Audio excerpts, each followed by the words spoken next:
பெத்லஹேமின் பெருமைகள். இயேசு பெத்லஹேமில் பிறந்தார். மரியா மாட்டுத் தீவன தொட்டியில் அவரை கிடத்தினார். பெத்லஹேம் என்ற சொல்லுக்கு அப்பத்தின் வீடு என்று பொருள்.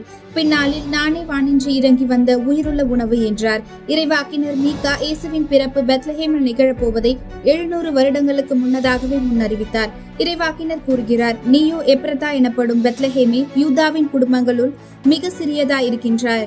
ஆயினும் இஸ்ரேலை என் சார்பாக ஆளப்போகின்றவர் உன்னிடமிருந்தே தோன்றுவார். அவர் தோன்றும் வழிமரபோ ஊழி காலமாய் உள்ளதாகும் என்றார். பெத்லஹேம் தாவீது பிறந்த ஊராகும். இறைவாக்கினர் சாமுவேல் பெத்லஹேம் சென்று அங்கு ஆடு மேய்த்துக் கொண்டிருந்த சிறுவன் தாவீதை இஸ்ரேலருக்கு அரசனாக திருப்பொழிவு செய்தார். வேற்று இனத்து பெண்ணான ரூத்து தனது மாமியார் நகோமியை பிரிந்து செல்ல மனமில்லாமல் அவரோடு சேர்ந்து வந்தடைந்த இடம் பெத்லஹேம். போவாசு ரூத்து வழியாக தாவீது தோன்றினார். இயேசு தாவீதின் மகன் என அழைக்கப்பட்டார் என்பது குறிப்பிடத்தக்கது. எருசலேம் ஆலயத்தில் தினமும் பாவ பலியாக ஒப்புக் கொடுக்கப்படும் 2 செம்மறி ஆடுகளும் பெத்லஹேமில் இருந்து கொண்டு செல்லப்பட்டன. உலகின் பாவங்களை போக்கும் பலியாடாக இயேசு திகழ்வார் என்பது அடையாளமாக அமைந்தது இயேசுவின் பெத்லஹேமின் பிறப்பு.